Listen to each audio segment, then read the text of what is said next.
Magandang araw mga Lodi. Welcome to my channel and welcome po sa inyong lahat. Ang video tutorial na ibabahagi ko po sa inyo ngayon ay about sa start-stop with overload relay. Ito ay basic motor control lang. Lodi, kung bago ka pa lang po sa YouTube channel ko ay wag mo na rin pong kalimutan na mag-subscribe.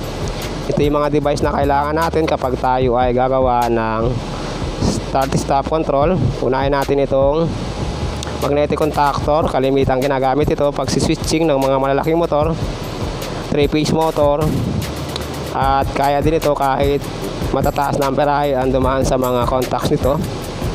At meron itong auxiliary contact, normally open number 13 at lalabas dito sa 14, at normally close number 21, lalabas dito sa baba number 22. Switching contacts lang ito mga Lodi. At meron itong magnetic coil supply A1 at A2, at meron itong 3 main contacts, line 1, line 2 at line 3. Lalabas dito sa baba T1, T2 at T3. Papunta na siya ng ating overload relay. At makikita natin dito sa ibabaw yung supply ng coil, 220 volts. Ito yung ating overload relay. Ang trabaho nito ay proteksyon ng ating motor in case na mag high current yung ating motor, ay iti-trip off niya yung supply ng ating control. Ito yung reset button at ito yung stop button.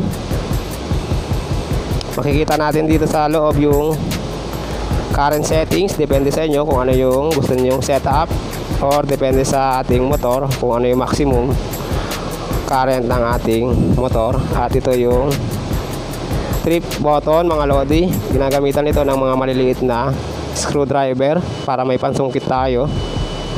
At normally open number 97, lalabas ng 98, at normally close 95, lalabas ng 96. At ito naman yung papunta ng ating electromotor supply. Pakita ko na rin sa inyo yung connection ng ating electromotors. Ito yung ating connection.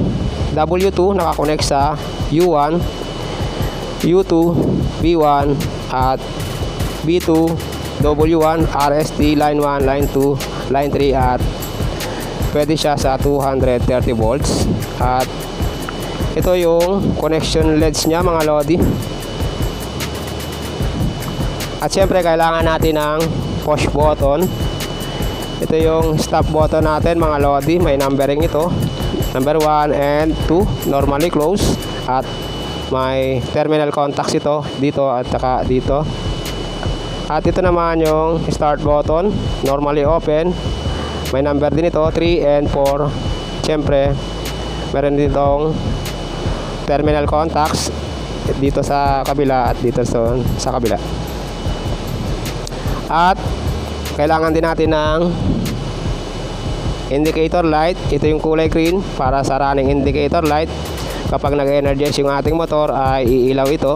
At ito yung power indicator light or off indicator light. At ito yung fault indicator or trip indicator light. At meron itong terminal dito mga Lodi, X1 at X2. Pare-parehas naman yan mga Lodi. Nagkaiba lang nung kulay yung mga ilaw. At syempre kailangan natin ng circuit breaker mga Lodi in case na mag-malfunction yung ating mga device, ay may patayan tayo. At ito ay para sa power circuit natin, at ito ay para sa control circuit. In case na mag-malfunction yung ating overload relay or masunog, ay dito magti-trip yung ating circuit breaker. At meron din itong sensing device. Kapag nakasense ng init ay kusang mamamatay itong ating breaker or magti-trip. Ngayon naman mga Lodi ay gagawa na tayo ng wiring diagram. Sa paggawa ng wiring diagram mga Lodi ay dapat muna nating alamin yung mga symbols at yung mga function ng ating mga device para hindi tayo mahirapan sa paggawa ng wiring diagram. Una nating gagawin ay power diagram.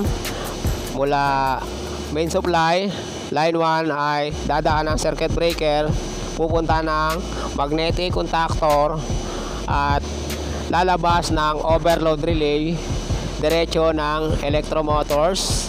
Ganun din yung line 2, dadaan ng circuit breaker, pupunta ng magnetic contactor at lalabas ng overload relay at pupunta ng electromotor. Same lang din yung line 3 mga lodi, dadaan ng circuit breaker at pupunta ng magnetic contactor at lalabas ng overload relay. Ito yung 3-piece motor natin mga lodi. Connect na natin yung line 2, line 1 at line 3. Lagyan natin ng 3-phase motor. Ito yung circuit breaker natin mga lodi, line 1, line 2 at line 3. Lagyan natin ng CB.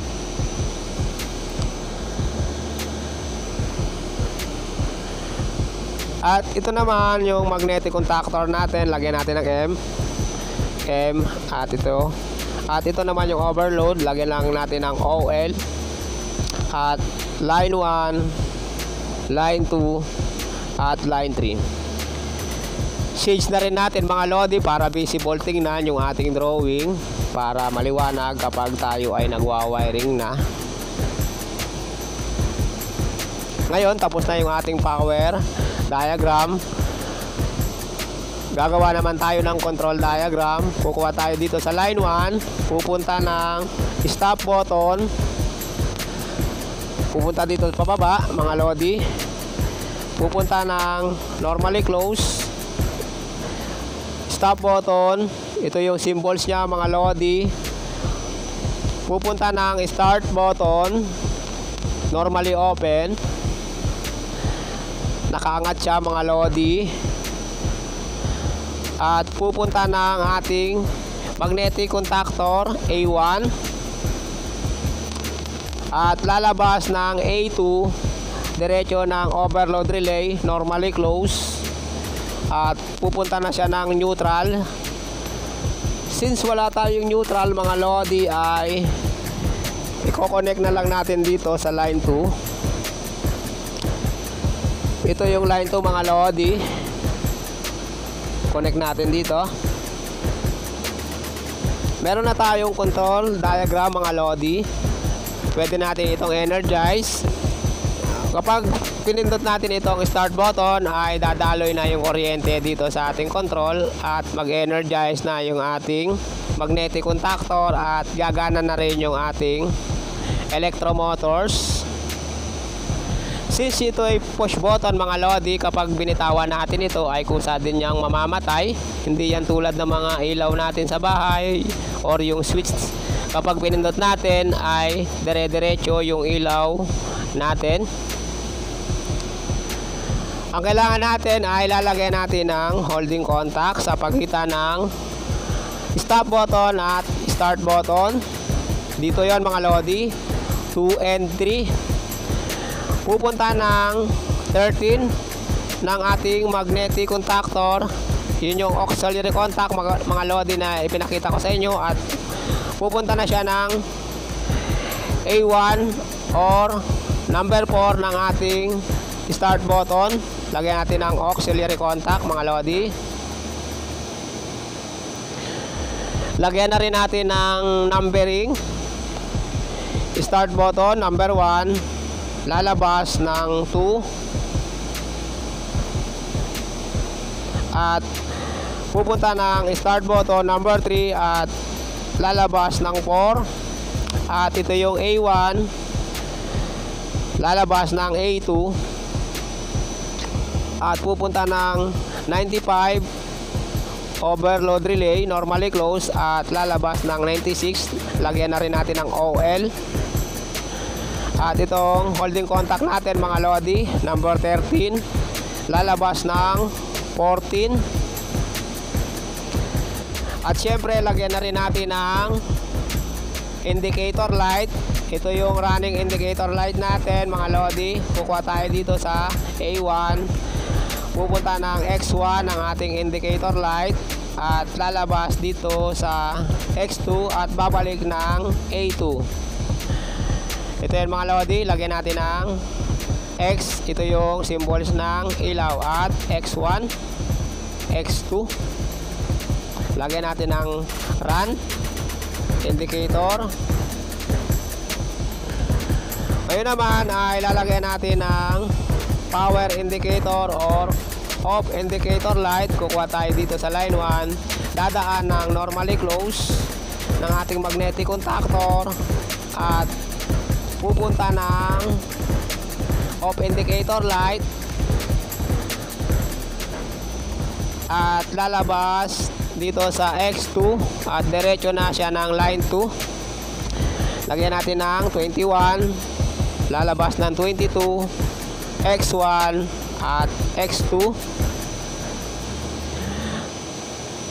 Ngayon naman ay yung trip off indicator natin dadaan ng normally open ng overload relay at pupunta ng trip indicator light at lalabas ng X2 at dadaan ng lalabas ng line 2. Ito yung 97 at 98. Lagyan natin ng pangalan off indicator light or trip indicator light. Ayan, tapos na yung ating power circuit at control circuit. Ngayon ay ididikit na natin ito dito. Paano natin ilalagay ito dito para may guide tayo sa pag wiring. Since malaki ito, ating bond paper ay gugupitin natin para ilalagay lang natin dito sa gitna para may guide tayo sa pag wiring. Since sticker ito mga lodi, kasya na mga lodi. Ayan mga lodi, didikit lang natin dito sa ating board. Yan yung ating guide sa pag-wiring para hindi tayo maligaw.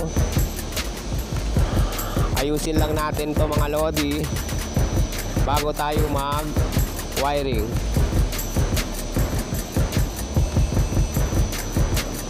Ngayon naman mga lodi ay uunahin natin yung control circuit natin mga lodi. Ito yon, mula breaker pupunta ng magnetic contactor. Mag-cut na tayo ng wire dito, tatlong wire mga lodi. Mula line 1 pupunta ng magnetic contactor line 1. Ayan mga lodi, kulay pula, color code. At kukuha na rin tayo ng kulay dilaw para pare-parehas na.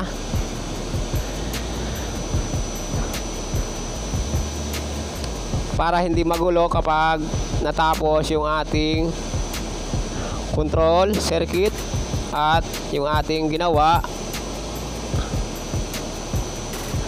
Strip natin mga lodi yung magkakabilang dulo.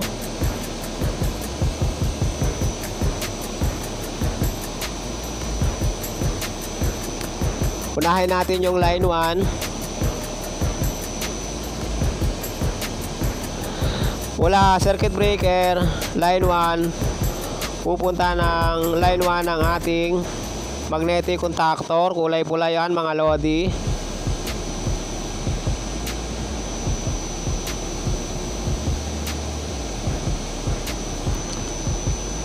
At pupunta dito sa line 1 ng ating magnetic contactor.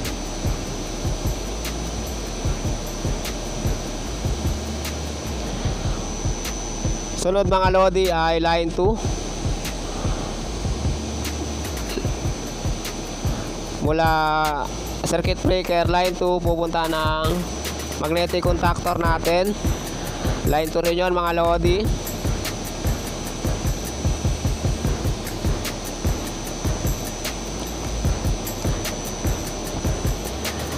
At ito namang itim mga lodi ay line 3. Mula circuit breaker pupunta ng magnetic contactor.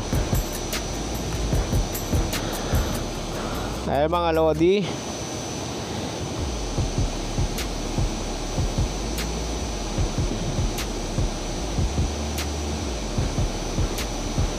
mahirap isuksok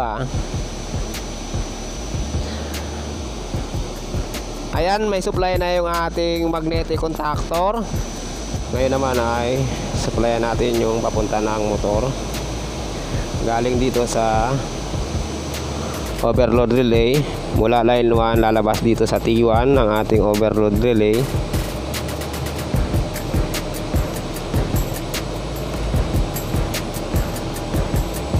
Buksan pala muna natin ito mga lodi.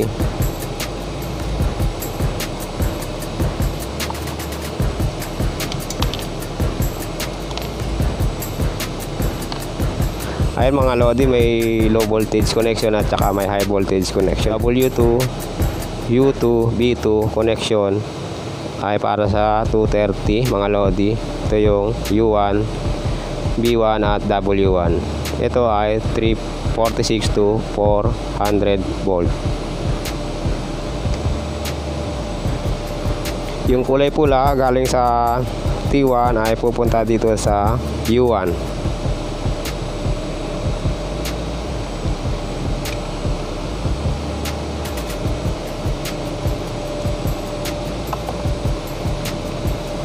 At itong line 2 pupunta ng T2 ng overload relay ay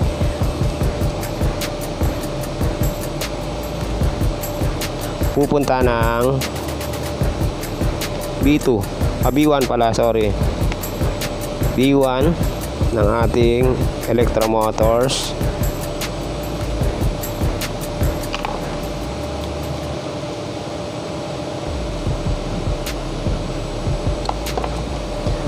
At ito namang line 3 na galing contactor ay lalabas dito sa T3.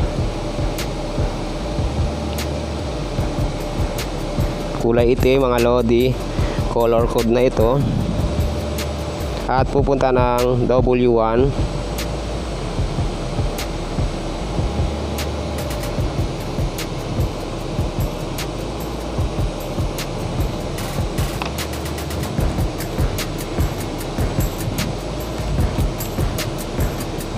Ayan mga lodi, tubos na yung ating power circuit.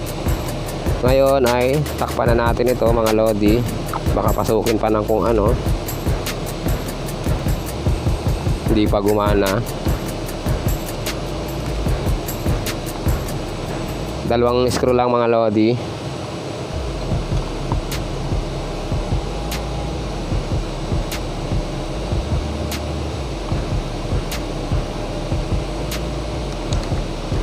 Ayan mga lodi, tapos na yung ating power circuit mga lodi. Sunod naman ay itong control circuit mula line 1 mga lodi. Pupunta ng number 1 ng stop button. Ito yun mga lodi, line 1. Naglagay ako ng panibagong breaker dito para mayroon tayong terminal na pagsuksukan. At may patayan din ako dito ng control. At iba yung para sa power circuit natin.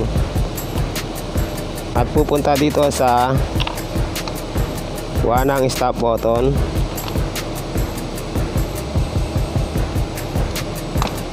One.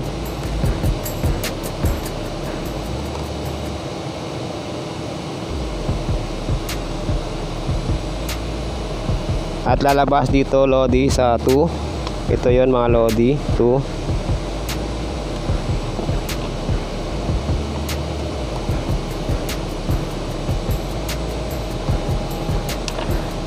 At pupunta ng start button number 3.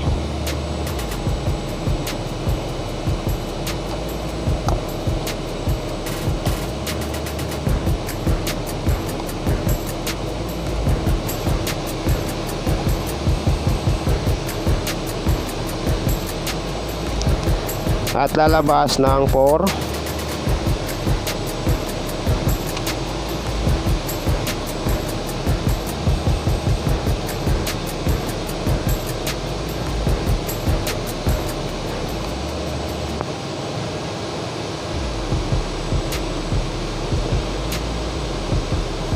At pupunta na siya ng A1 mga lodi, ng magnetic contactor.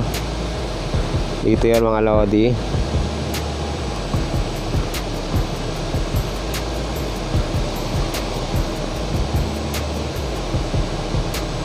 At lalabas ng A2 mga lodi.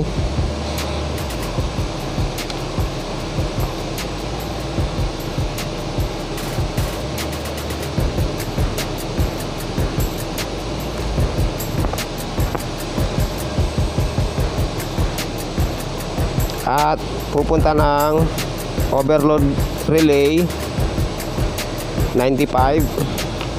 Dito yan mga lodi, 95.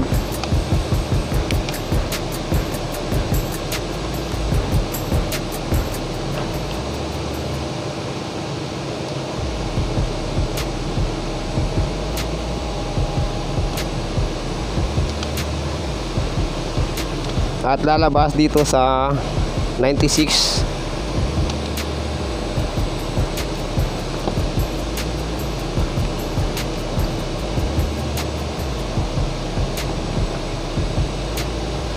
At pupunta na siya ng line 2 mga lodi. Dito yon.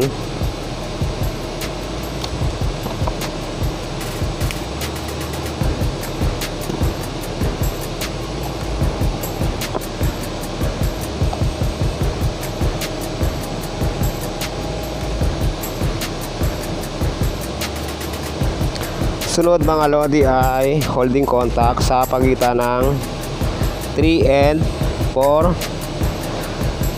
stop button at start button.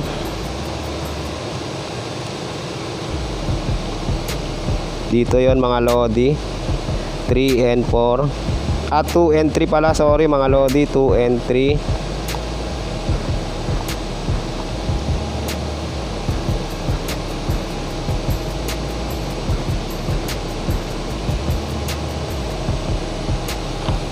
At pupunta na siya ng 13 ng ating magnetic contactor.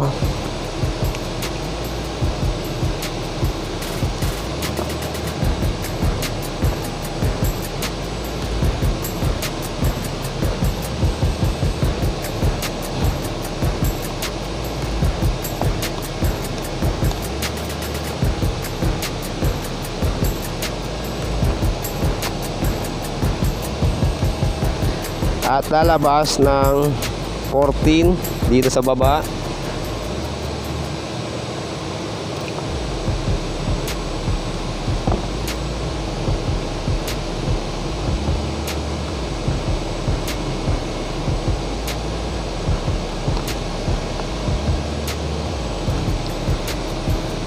At babalik siya dito sa A1.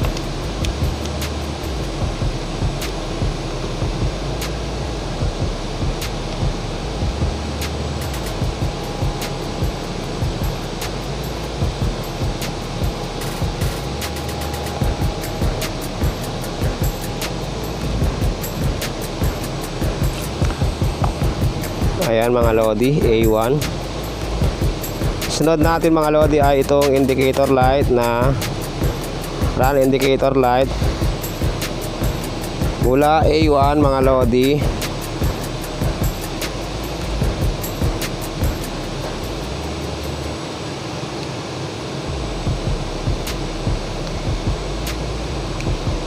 mula dito sa A1 ulit.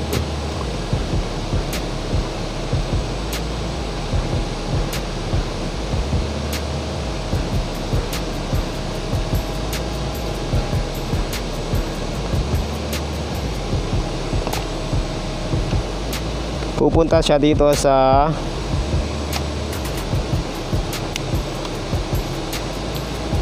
X1 ng ating running indicator mga lodi.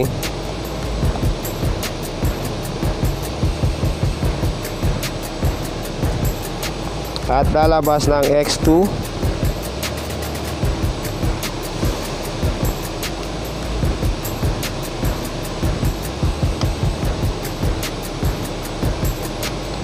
Ito yung X2 natin mga lodi.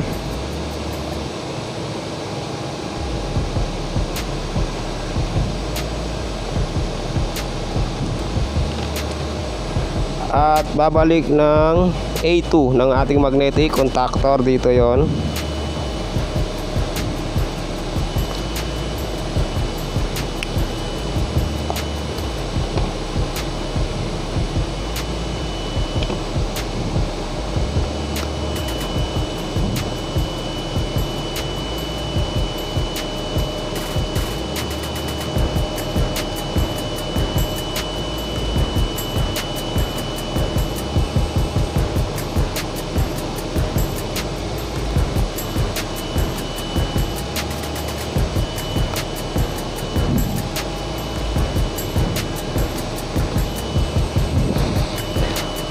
Sunod mga lodi ay itong off indicator. Mula line 1 mga lodi pupunta ng 21.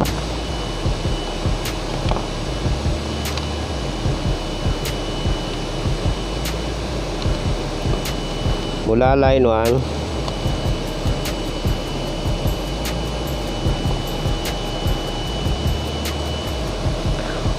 pupunta siya ng normally close 21. Dito yon mga lodi.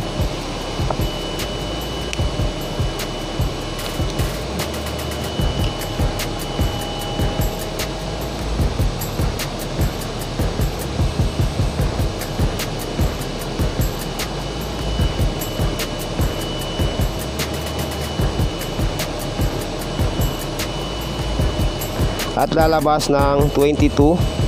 Dito yon.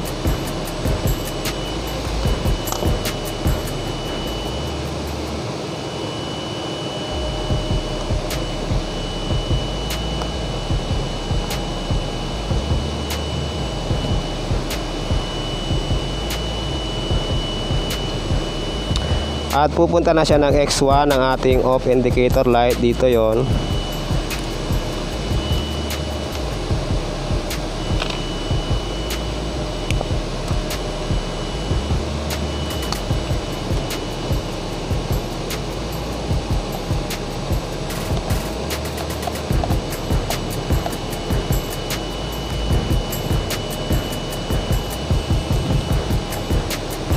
At lalabas ng X2.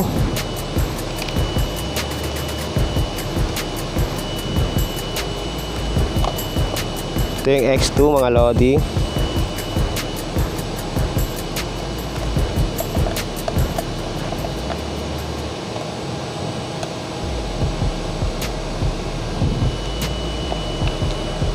At pupunta na siya ng line 2. Bawasan natin mga lodi, mahaba.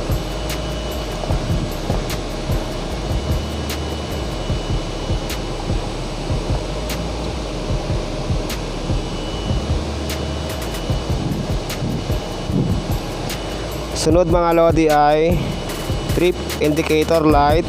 Mula line 1. Dito ulit yon mga lodi, line 1.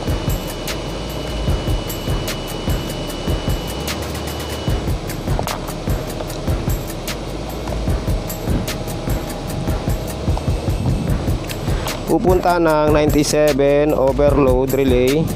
Dito yon 97.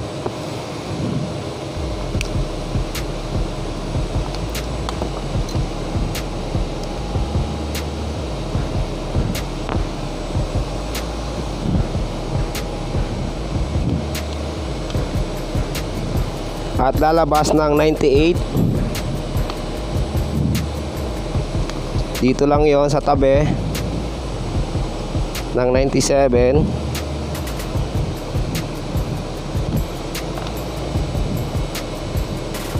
At babalik at pupunta ng X1 ng trip indicator light.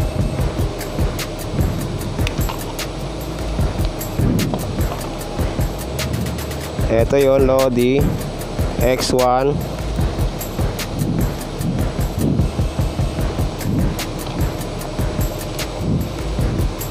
At lalabas ng X2.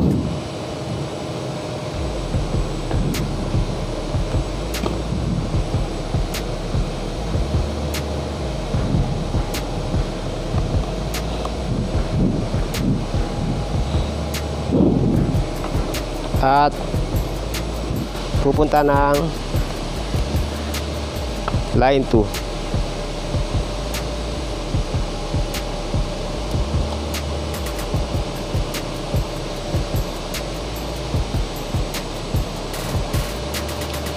Tapos na yung ating pagwa-wiring mga lodi. Ngayon ay reviewin muna natin itong ating ginawa kung tama.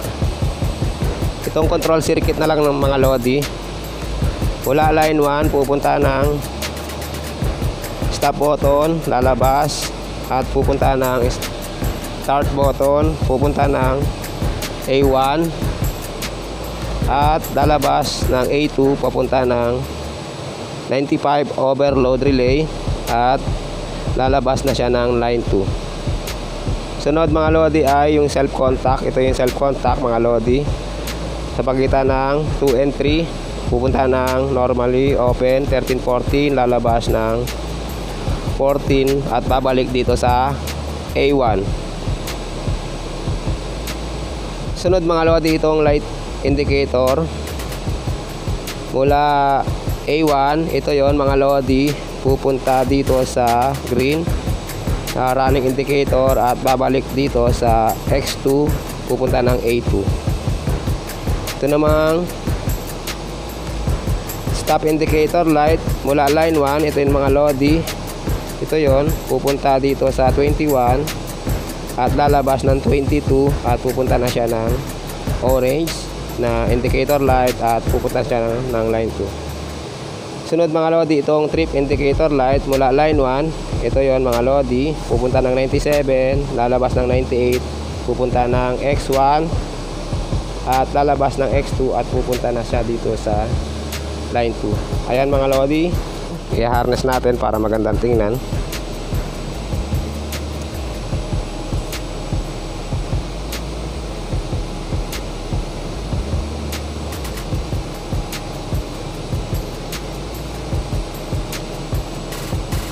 Para hindi magulo.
Tanggal pa to mga lodi. Oo.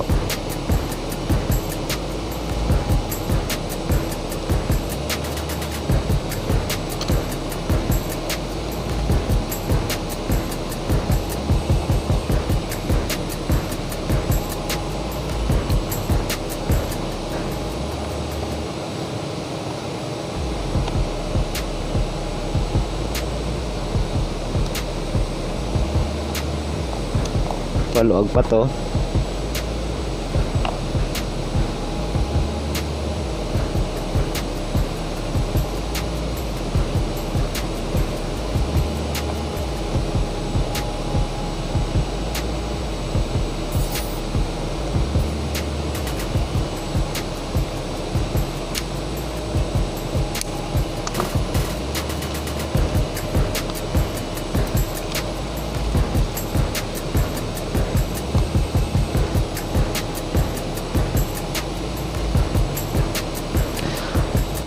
Ayan, tapos na po yung ating pagwa-wiring. Pwede natin subukan kung tama itong ating ginawa. Power na natin itong circuit breaker at itong control breaker. Umilaw na yung ating off indicator light or idle indicator light. Ibig sabihin mayroon nang dumadaloy na kuryente dito sa ating control circuit at pwede na tayong mag-energize ng ating motor. I-start natin. Ayan, makikita nyo naman na gumagana na yung green running indicator light, at yung ating motor mga lodi ay gumagana na rin. Stop natin. Start. Ngayon naman mga lodi ay subukan natin yung ating overload relay kung gumagana. Ito yung trip indicator button mga lodi, susungkitin lang natin ang precision. Ayan mga lodi, umilaw na yung fault indicator light at namatay na yung ating motor. Kahit anong pindot natin dito mga lodi ay hindi ito gagana, maliban lang kung i-reset natin ito mga lodi. Ito yung reset button, kulay blue. Ayan, nawala na yung indicator light na trip off. Pwede na tayo mag-start ulit. Stop, start, stop. Tapos na yung ating video tutorial ng start-stop with overload relay. Sana ay may natutunan kayo, at kung nagustuhan nyo naman po, pwede nyo pong i-like, i-share, at huwag nyo na rin pong kalimutan na mag-subscribe, at pindutin nyo na rin po yung notification bell para lagi kayong updated sa mga bago kong videos. At kung may mga comment po kayo or suggestion, pwede po kayo mag-comment sa baba. At maraming salamat. Hanggang sa muli, paalam.